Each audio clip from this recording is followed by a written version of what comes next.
পাচারের টাকা ফেরাতে তৎপর বাংলাদেশ ব্যাংক, আইন সংশোধন কূটনৈতিক চেষ্টায় জোর দেওয়ার তাগিদ।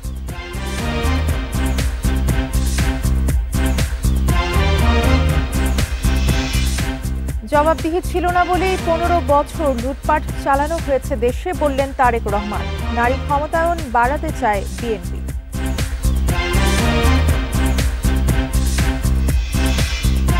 পারভেজকে কে ছুরিকাঘাত করলো তা এখনো অজানা। সব আসামি গ্রেফতারের পর জট খুলবে রহস্যের দাবি র্যাবের।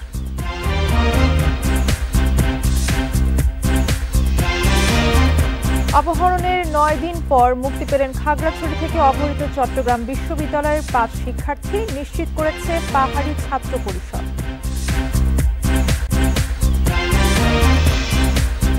এবং তীব্র গরমে অতিষ্ঠ মানুষ, 2 বিভাগ ও 6 জেলায় বয়ে যাচ্ছে মৃদু থেকে মাঝারি তাপপ্রবাহ, থাকতে পারে আরও কয়েকদিন।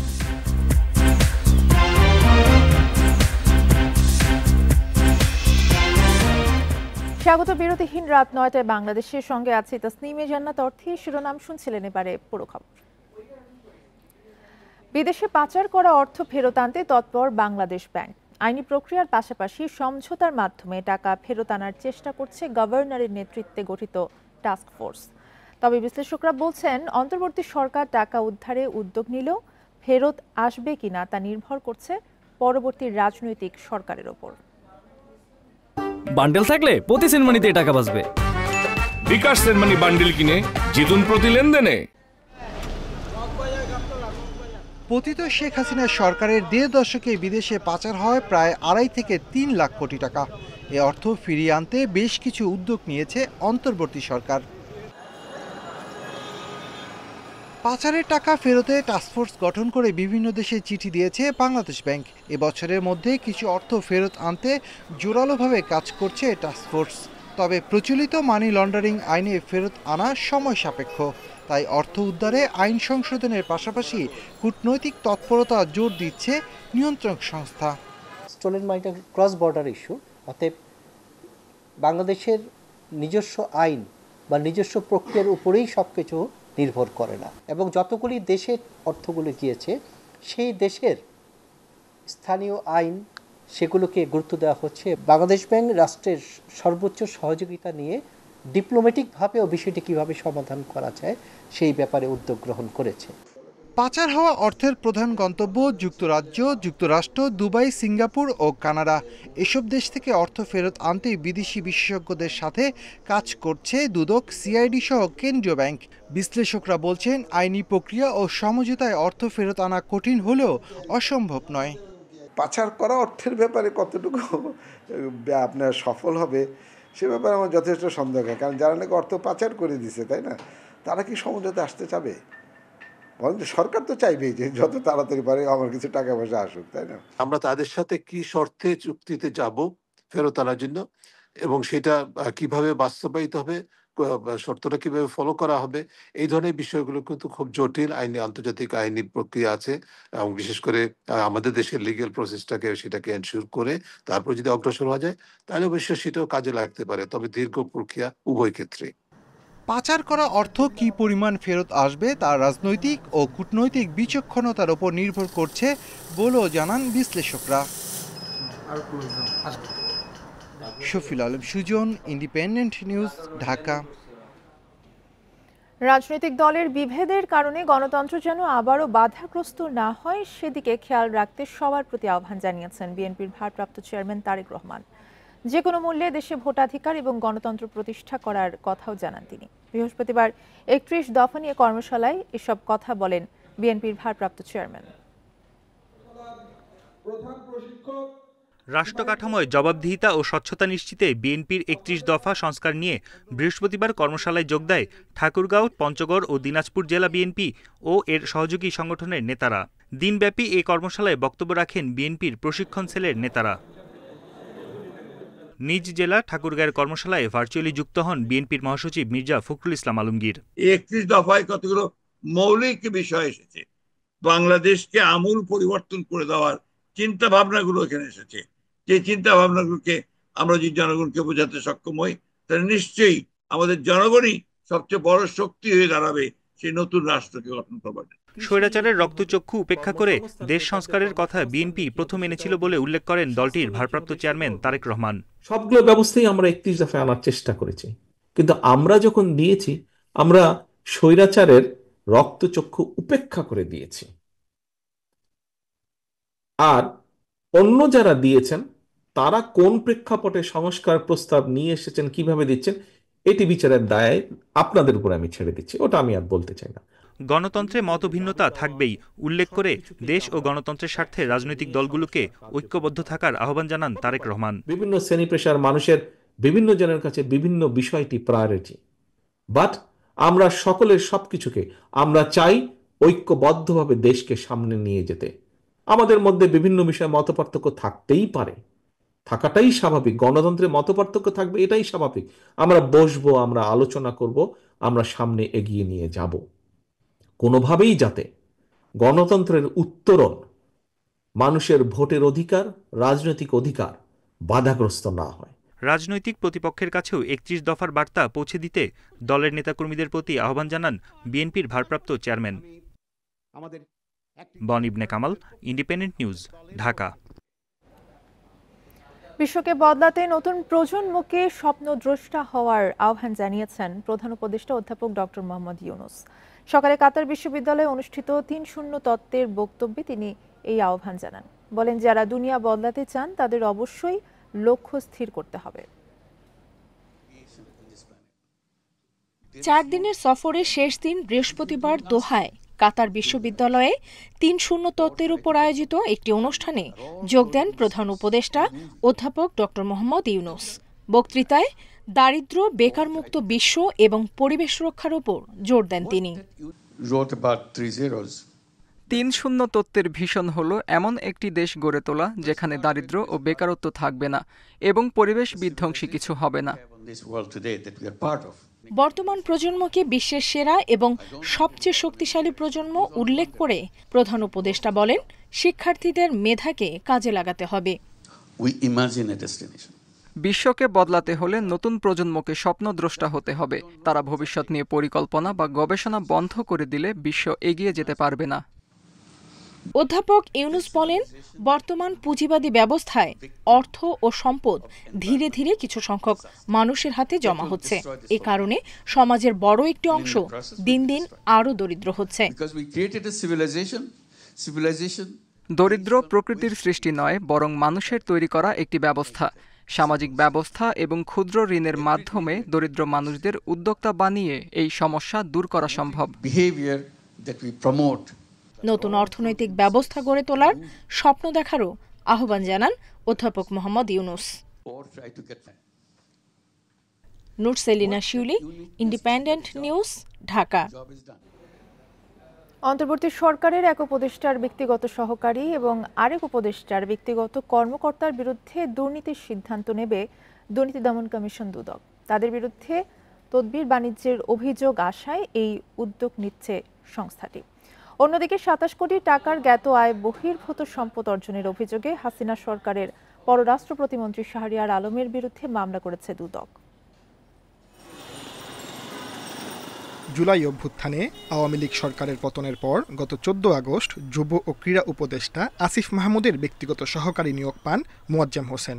আর স্বাস্থ্য ২ অক্টোবর নিয়োগ হয়েছিল উপদেষ্টা নূরজাহান বেগমের ব্যক্তিগত কর্মকর্তা তুহিন ফারাবির। মোয়াজ্জেম ও তুহিনের বিরুদ্ধে তদবির বাণিজ্যের অভিযোগ গণমাধ্যমে প্রকাশের পর তা অনুসন্ধানের উদ্যোগী হয় দুদক। টাকার বিনিময়ে চিকিৎসক, প্রকৌশলী সহ বিভিন্ন পর্যায়ের কর্মকর্তাদের নিয়োগ, বদলি ও পদোন্নতির খবর আসলে এই 2 কর্মকর্তাকে অব্যাহতি দেয় মন্ত্রণালয়। জনাব আব্দুল্লাহ আল ইসলাম জ্যাকব সংসদ সদস্য এবং প্রাক্তন মন্ত্রী হিসাবে উপমন্ত্রী হিসাবে দায়িত্ব পালনকালে ক্ষমতার অপব্যবহার পূর্বক অসাধু উপায়ে জ্ঞাত আয়ের উৎসের সাথে অসঙ্গতিপূর্ণ ১৩,৯৮,০০,০০০ টাকারও বেশি মূল্যের সম্পদ অর্জন অনুসন্ধানকালে প্রমাণিত হয়েছে। এই কারণে মানি লন্ডারিং প্রতিরোধ আইন ২০১২ সংশ্লিষ্ট ধারায় আরও একটি মামলা রুজুর সিদ্ধান্ত গৃহীত হয়েছে। এদিকে ক্ষমতাচ্যুত শেখ হাসিনা সরকারের পররাষ্ট্র প্রতিমন্ত্রীর ২৭ এবং পরিবেশ উপমন্ত্রী আব্দুল্লাহ আল জাকবের ১৩ কোটি টাকার জ্ঞাত আয় বহির্ভূত সম্পদ পাওয়ার কথা জানান দুদকের মহাপরিচালক আক্তার হোসেন। অসাধু উপায়ে 27 কোটি 38 লক্ষ টাকারও বেশি মূল্যের জ্ঞাত আয়ের উৎস বহির্ভূত সম্পদ অর্জন পূর্বক ভোগ দখলে রেখে এবং তার নামেও 6টি ব্যাংক হিসাবের মাধ্যমে 260 কোটি 94 লক্ষ টাকারও বেশি মূল্যের অস্বাভাবিক লেনদেন পূর্বক উক্ত টাকা জ্ঞাতসারে হস্তান্তর, স্থানান্তর এবং রূপান্তর করার অপরাধ অনুসন্ধানকালে প্রমাণিত হয়েছে। এই কারণে তার বিরুদ্ধে একটি মামলা রুজুর সিদ্ধান্ত গৃহীত হয়েছে। ঘুষের নগদ টাকা সহ ঢাকা দক্ষিণ সিটি কর্পোরেশনের 4 নম্বর ওয়ার্ডের সচিব কুতুবুদ্দিন সোহেলকেও বৃহস্পতিবার গ্রেফতার করেছে দুদক। Sajjad Hossain, independent news, Dhaka. হত্যার উদ্দেশ্যে প্রাইম এশিয়া ইউনিভার্সিটির শিক্ষার্থী পারভেজকে ছুরিকাঘাত করা হয়নি বলে র্যাবের কাছে দাবি করেছেন মূল আসামি মেহেরাজ ইসলাম। বলেছেন, বন্ধুর ডাকে সাড়া দিতে গিয়ে মারামারিতে জড়িয়ে পড়েন তারা। বিকেলে রাজধানীর উত্তরায় সংবাদ সম্মেলনে র্যাব 1-এর অধিনায়ক লেফটেন্যান্ট কর্নেল জাহিদুল করিম এই তথ্য জানান। প্রাথমিক জিজ্ঞাসাবাদে হত্যায় জড়িত থাকার বিষয়টি স্বীকার করেছেন মেহেরাজ। তবে পারভেজ হত্যার মূল কারণ বাকি আসামিদের গ্রেপ্তারের পর জানা যাবে বলে জানিয়েছে র্যাব। এই ঘটনায় সংশ্লিষ্ট 2 ছাত্রীকে আটক করতে অভিযান চালাচ্ছে র্যাব। এদিকে আদালতে স্বীকারোক্তিমূলক জবানবন্দি দিয়েছেন পারভেজ হত্যা মামলার আরেক আসামি আল কামাল শেখ। ঘটনার সাথে সম্পৃক্ত সেটা স্বীকারোক্তি দিয়েছেন। বাকি আরও কয়েকজন আছে গ্রুপে আরও কয়েকজন রয়েছে, তাদের সহ একসাথে পেলে ক্রস চেক করলে আসলে জিনিসটা সম্পৃক্ত হয়ে যায়। একজন আরেকজনের ঘাড়ে দোষ চাপাচ্ছে, এখান থেকে আরও কিছু নতুন লিড পাচ্ছি আমরা। একই সাথে যে দুজনের কথা জিজ্ঞেস করলেন 2 ছাত্রী, তাদের ব্যাপারেও আমাদের তথ্য রয়েছে। আমরা চেষ্টা করতেছি অনেক দ্রুত তাদেরকে ধরার জন্য।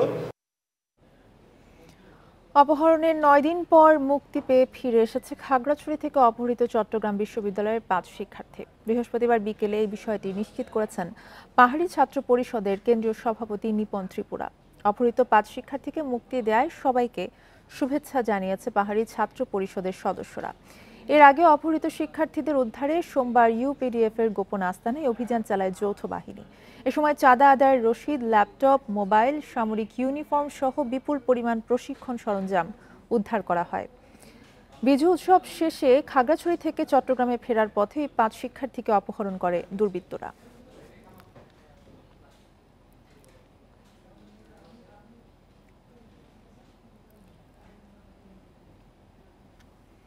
বাংলাদেশে অবাধ, সুষ্ঠু এবং অংশগ্রহণমূলক নির্বাচন দেখতে চায় অস্ট্রেলিয়া। এজন্য নির্বাচন কমিশনকে দিতে চায় সব ধরনের সহায়তা। সকালে আগারগাঁওয়ে প্রধান নির্বাচন কমিশনারের সঙ্গে বৈঠকে এসব কথা জানান দেশটির হাই কমিশনার সুসান রাইলি। এ সময় ভোটার তালিকা হালনাগাদ এবং আন্তর্জাতিক পর্যবেক্ষক প্রসঙ্গে অবহিত করেন সিইসি। সংস্কার ও নির্বাচন প্রসঙ্গে কথা বলতে আগারগাঁও নির্বাচন ভবনে আসেন অস্ট্রেলিয়ার হাই কমিশনার সুসান রাইলি। পরে বৈঠকে বসেন প্রধান নির্বাচন কমিশনার AMM নাসির উদ্দিনের সঙ্গে। প্রায় ঘণ্টাব্যাপী বৈঠক শেষে সুসান রাইলি জানান, বাংলাদেশে একটি অবাধ, সুষ্ঠু ও অংশগ্রহণমূলক নির্বাচন দেখতে চায় অস্ট্রেলিয়া। বৈঠকে নির্বাচনের প্রস্তুতি নিয়ে আলোচনা হয়েছে। অস্ট্রেলিয়া বাংলাদেশে একটি অবাধ, সুষ্ঠু নির্বাচন দেখতে চায়, এজন্য সব ধরনের সহযোগিতা করতে আগ্রহী। পরে প্রধান নির্বাচন কমিশনার বলেন, অস্ট্রেলিয়ার পক্ষ থেকে নির্বাচনের প্রস্তুতি ও সংস্কার প্রসঙ্গে জানতে চাওয়া হয়েছে, পাশাপাশি দিয়েছে সব ধরনের সহযোগিতার আশ্বাস। আমরা যদি কোনো রকমের সাহায্য সহযোগিতা চাই, সাপোর্ট চাই, they are ready to support us, support the EC as per our request. এবং এটাও বলছেন যে কোনো যদি প্রয়োজন হয় আমাদেরকে কল করবেন, কল করে আপনাদের প্রয়োজনটা জানাবেন। ভোটার তালিকা হালনাগাদ, আন্তর্জাতিক পর্যবেক্ষক সহ নির্বাচন কেন্দ্রিক নানা বিষয়েও প্রধান নির্বাচন কমিশনারের সঙ্গে কথা হয়েছে অস্ট্রেলিয়ার প্রতিনিধিদের। Adilur Rahman, independent news, Dhaka. সংবিধানের 116 অনুচ্ছেদ বাতিল না করে বিচার বিভাগের জন্য আলাদা সচিবালয় করলেও সত্যিকারের স্বাধীন বিচার বিভাগ হবে না বলে আদালতকে জানিয়েছে আইনজীবী শিশির মনির। হাইকোর্টে তিনি বলেন, মূলত সংবিধানের 116 অনুচ্ছেদের মাধ্যমে অধস্তন আদালতের উপরে প্রধান বিচারপতি এবং আইন মন্ত্রণালয়ের দ্বৈত শাসন চলছে। 116 অনুচ্ছেদের মাধ্যমে অধস্তন আদালতে বিচারকদের নিয়োগ, পদোন্নতি সহ নিয়ন্ত্রণ রাষ্ট্রপতির ওপর ন্যস্ত। তবে সেক্ষেত্রে প্রধান বিচারপতির সাথে পরামর্শের জন্য বলা হয়েছে। বিচারপতি আহমেদ সোহেল এবং বিচারপতি দেবাশিস রায়ের দ্বৈত বেঞ্চে 116 অনুচ্ছেদ বাতিল চেয়ে করা রিটের রুল শুনানির দ্বিতীয় দিন এসব কথা বলেন তিনি। আইনজীবী বলেন, স্বাধীন সার্বভৌম আদালত থেকে বিচার পাওয়া নাগরিক অধিকার, কিন্তু দীর্ঘদিন ধরে আইন মন্ত্রণালয়ের মাধ্যমে বিচার বিভাগ নিয়ন্ত্রণ করা হচ্ছে। এ সময় অধস্তন আদালতের বিচারকদের দুর্নীতির নানা ঘটনা হাইকোর্টের নজরে এনে রিটকারীদের আইনজীবী বলেন, সুপ্রিম কোর্টের নিজস্ব সচিবালয় প্রতিষ্ঠা হলে তা অনেকটা নিয়ন্ত্রণ হবে। পরে পরবর্তী শুনানির জন্য মঙ্গল ও বুধবার দিন নির্ধারণ করেন আদালত।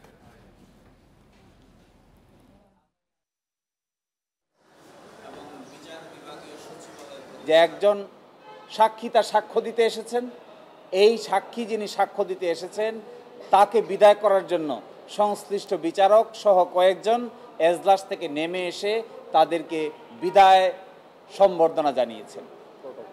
এই যে প্রটোকল দিয়েছেন একজন বিচারক এসে সাক্ষীকে, এগুলো সব কিছুই হলো আইন মন্ত্রণালয় কর্তৃক নিয়ন্ত্রণের বাস্তব রূপ। এবছর বাংলাদেশে আরও ৩০ লাখ মানুষ অতি দরিদ্র হবে।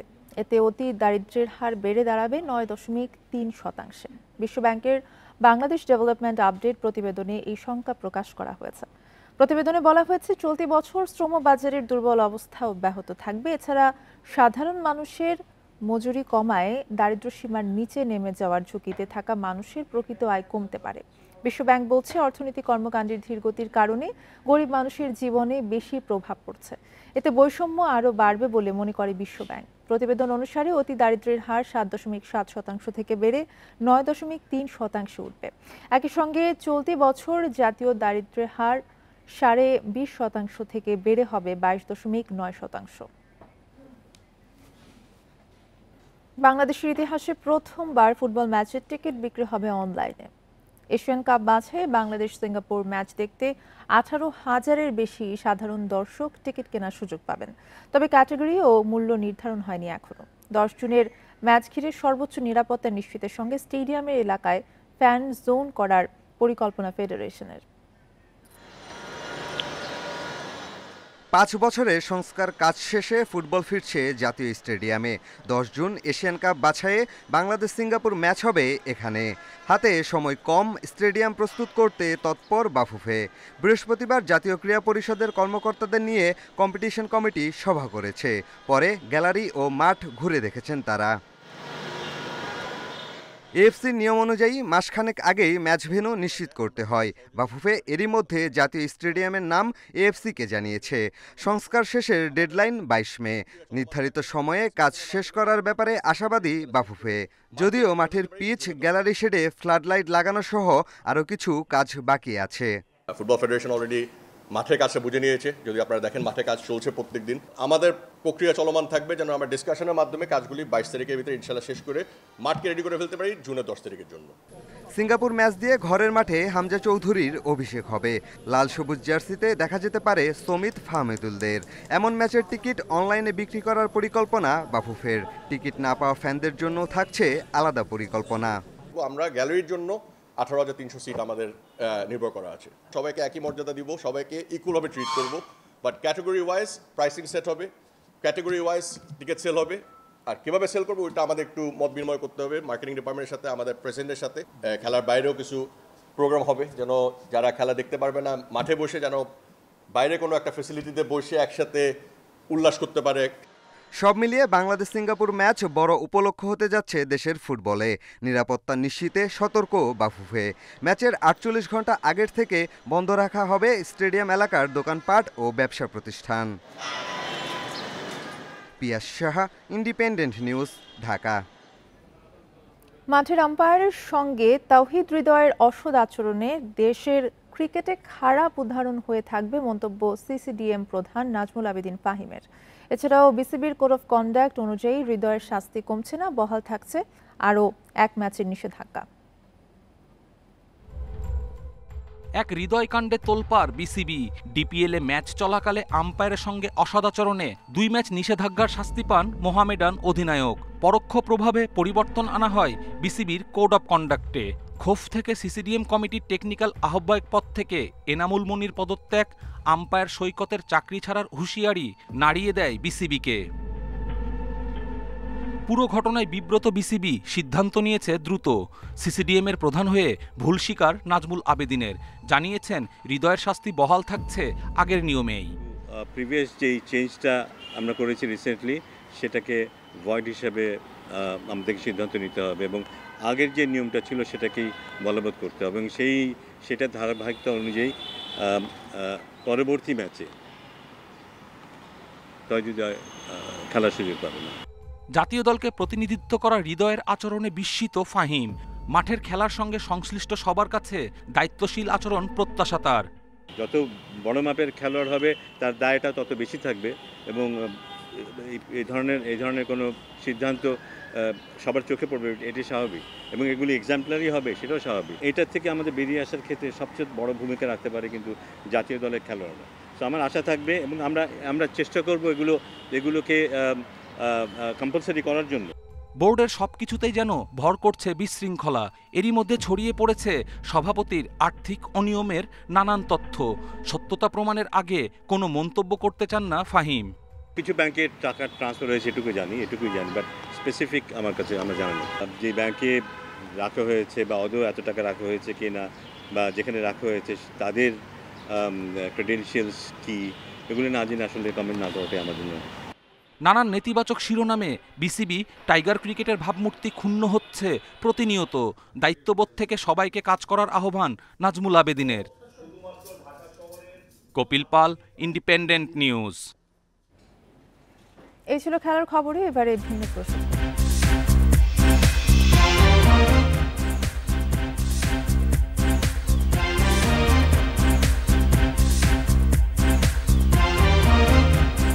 দেশে বছরে ৩৬ লাখ শিশুর জন্ম হয়।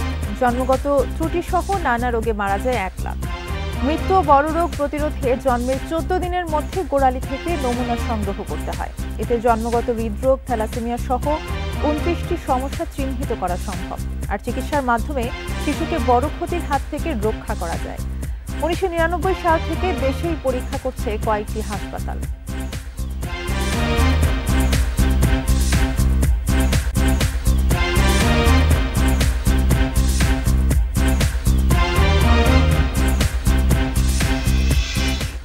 প্রতিবেদন থাকছে সংবাদের শেষ অংশে, যাচ্ছি পরের খবরে।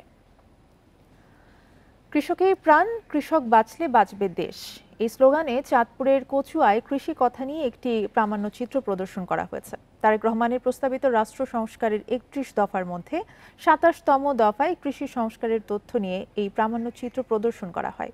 এ সময় প্রামাণ্যচিত্রের প্রযোজক হাবিবুর রহমান বলেন, তারেক রহমানের কৃষি সংস্কার রোডম্যাপ অনুযায়ী প্রামাণ্যচিত্র দেখানো হয়েছে। এতে দেশে কৃষকরা কি কি সমস্যার সম্মুখীন হয়, সমস্যা থেকে উত্তরণের নানা রোডম্যাপ দেখানো হয়। এছাড়া কৃষকের ঋণের সুবিধা, বীজ ও সার পেতে দেয়া হবে ফার্মার্স কার্ড। এক কার্ডেই কৃষক সব সমস্যার সমাধান পাবে। অনুষ্ঠানে বিএনপি, ছাত্রদল নেতৃবৃন্দ ছাড়াও সাধারণ কৃষকরা উপস্থিত ছিলেন।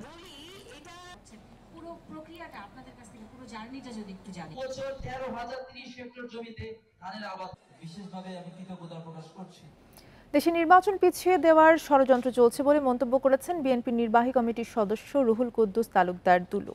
সন্ধ্যায় নাটোর সদর উপজেলা লক্ষ্মীপুর খোলাবাড়িয়ার দরাবপুর উচ্চ বিদ্যালয় মাঠে এক অনুষ্ঠানে তিনি এই মন্তব্য করেন। নির্বাচন হলে বিএনপি ক্ষমতায় আসবে জানিয়ে তিনি আরও বলেন, নির্বাচন নিয়ে ডিসেম্বর জুন না করে যত দ্রুত সম্ভব নির্বাচনের তারিখ ঘোষণা করতে হবে। দ্রুত সময়ের মধ্যে সংস্কার কাজ শেষ করে নির্বাচনের তারিখ ঘোষণার আহ্বান জানান তিনি। পাশাপাশি দেশে যে অস্থিরতা বিরাজ করছে, নির্বাচিত সরকার ছাড়া সেই অস্থিরতা নিরসন হবে না বলেও মন্তব্য করেন তিনি।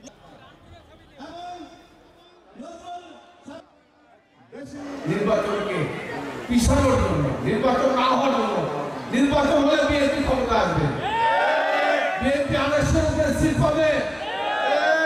আমি আপনাদের বলে গেলাম ইনশাআল্লাহ। প্রধান নির্বাচন কমিশনার এএমএম নাসির উদ্দিনের সঙ্গে সাক্ষাৎ করেছেন বিএনপি নেতা ইশরাক হোসেন। বৃহস্পতিবার দুপুরে আগারগাঁওয়ের নির্বাচন ভবনে তাদের এই সাক্ষাৎ হয়। এ সময় ইশরাক হোসেন জানতে চান, আদালতের রায়ের পরেও ঢাকা দক্ষিণ সিটি কর্পোরেশনের মেয়র হিসেবে তাকে পরিচয় করিয়ে দিয়ে কেন গেজেট প্রকাশ হচ্ছে না। তিনি জানান, নির্বাচনী ট্রাইব্যুনালের মামলার রায়ের পরবর্তী পদক্ষেপ কী হবে এবং সেটি কিভাবে কার্যকর করা হবে তা জানতেই নির্বাচন কমিশনে যান তিনি। বলেন, আদালতের আদেশ হচ্ছে রায়ের কপি পাওয়ার 10 কর্মদিবসের মধ্যে গেজেট প্রকাশ করতে হবে। ইসি এই বিষয়ে আইন মন্ত্রণালয়ের মতামত চেয়েছে। দায়িত্ব পেলে মেয়র হিসেবে তার মেয়াদ কত দিনের হবে এমন প্রশ্নের জবাবে ইশরাক বলেন, নির্বাচন কমিশনে গেজেট প্রকাশ করলে আইনজীবী প্যানেলের সঙ্গে বসার পর সেটা জানা যাবে। অনিয়ম ও দুর্নীতি এবং অগ্রহণযোগ্যতার অভিযোগে ডিএসসিসি নির্বাচন ও ফলাফল বাতিল চেয়ে 2020 সালের 3 মার্চ মামলা করেছিলেন মেয়র প্রার্থী ইশরাক হোসেন। গত 27 মার্চ সেই ফল বাতিল করে বিএনপি নেতা ইশরাক হোসেনকে মেয়র ঘোষণা করে রায় দেন ঢাকার নির্বাচনী ট্রাইব্যুনাল।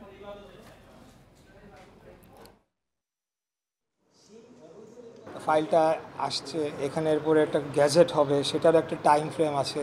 তারপরে গতকালকে নিউজ আপনারা জানেন যে একটা মতামতের জন্য আইন মন্ত্রণালয়ে পাঠানো হয়েছে। তো সেটারই একটা ফলো আপ আমাদের ইন্টারনাল ডিসকাশন বলেন, বা আমি যেহেতু এখানে মূল ছিলাম, বাদী ছিলাম, আমার তো একটা এই যে কী হচ্ছে সেটা আপডেট নেওয়ারও একটা বিষয় থাকে। আজ রানা প্লাজা ধসের 1 যুগ দিবসটিতে বিভিন্ন দাবিতে প্রতিবাদ সমাবেশ করেছে শ্রমিক সংগঠনগুলো। নিহত শ্রমিকদের স্মরণে শোক দিবস ঘোষণার পাশাপাশি রানা প্লাজার সামনে স্মৃতিস্তম্ভ নির্মাণ, ক্ষতিগ্রস্ত শ্রমিকদের ক্ষতিপূরণ দেওয়ার দাবি জানান। রানা প্লাজা ভবন ধসের যুগপূর্তির দিনেও স্বজনহারাদের ভিড়। কেউ এসেছেন নিহত সন্তানের ক্ষতিপূরণের দাবিতে, অনুদানের কিছু টাকা পেলেও সারা জীবনের পঙ্গুত্বের ক্ষতিপূরণের দাবি নিয়েও এসেছেন অনেকে। কোনো গার্মেন্টসে যাই, তাকে আমাদের নিতে চায় না, আমাদের গার্মেন্টসে তোমার পাবা না, এটা সেটাও মুখ তমুক, মনে ভয় করো। আমার সন্তানই যখন হারিয়ে গেছে গা, সন্তানই যখন আর পাই না, টাকা দিয়ে কি করুন, টাকা দিয়ে কি করুন? আমার কথা যে রানার বিচার হোক, রানার বিচার চাই, ফাঁসি চাই।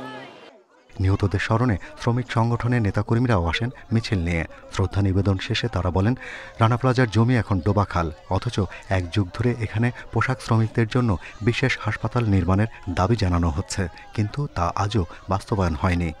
শ্রমিকদের জন্য যদি হাসপাতাল করে দেওয়া হয় তাহলে এটা আজকে যারা ধরুন নিরন্ন মানুষ, শ্রমজীবী মানুষ, গার্মেন্টস শ্রমিক, এরকম যারা আছেন শ্রমজীবী মানুষদের চিকিৎসা এখানে হবে, এরকম একটা প্রত্যাশা কিন্তু ছিল।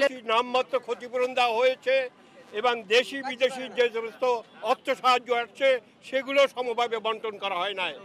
ঘটনাস্থলে জাতীয় নাগরিক কমিটির নেতারাও আসেন শ্রদ্ধা নিবেদন করতে। তারা অন্তর্বর্তীকালীন সরকারের কাছে দাবি জানান 24 এপ্রিলকে জাতীয় শ্রমিক দিবস ও সাধারণ ছুটি ঘোষণা করতে হবে। সেই সাথে নতুন করে তদন্ত ও দ্রুত বিচারের কাজ শেষ করার তাগিদ জানান। সব শ্রমিক প্রতিষ্ঠানগুলোতে সাধারণ ছুটি ঘোষণা করতে হবে। যেই ঝুঁকিপূর্ণ শ্রমিক পরিবেশগুলো রয়েছে, শ্রমস্থানগুলো রয়েছে, কর্মস্থলগুলো রয়েছে, সেগুলোর বিরুদ্ধে ব্যবস্থা গ্রহণ করেছে। সেই তালিকা 24 এপ্রিল জাতীয় শ্রমিক দিবসে শ্রমিকদের কাছে, সাধারণ জনগণের কাছে পরিষ্কারভাবে উত্থাপন করতে হবে। 12 বছর আগে রানা প্লাজা ধসে 5টি পোশাক কারখানায় 1132 জন নিহত হন। আহত হয়ে সারা জীবনের পঙ্গুত্ব নিয়ে আছেন প্রায় 2500 শ্রমিক। Shahriar Anirban, independent news, Dhaka. রাজশাহী, খুলনা বিভাগ ও নীলফামারী, ফরিদপুর সহ 6 জেলায় মৃদু থেকে মাঝারি তাপপ্রবাহ বয়ে যাচ্ছে। এই অবস্থা আরও কয়েকদিন অব্যাহত থাকতে পারে। আবহাওয়া অধিদপ্তরের তথ্যানুসারে সারা দেশে আজ দিন ও রাতের তাপমাত্রা অপরিবর্তিত থাকবে। চট্টগ্রাম, ময়মনসিংহ এবং সিলেট বিভাগের 2-1 জায়গায় হতে পারে বৃষ্টি। আগামী 5 দিন সারা দেশে বৃষ্টি অব্যাহত থাকতে পারে, তবে বৃষ্টি হলেও কমবে না গরমের তীব্রতা। ভোর 6টা পর্যন্ত গত 24 ঘন্টায় দেশের সর্বোচ্চ তাপমাত্রা রেকর্ড করা হয় যশোরে 39.6 ডিগ্রি সেলসিয়াস।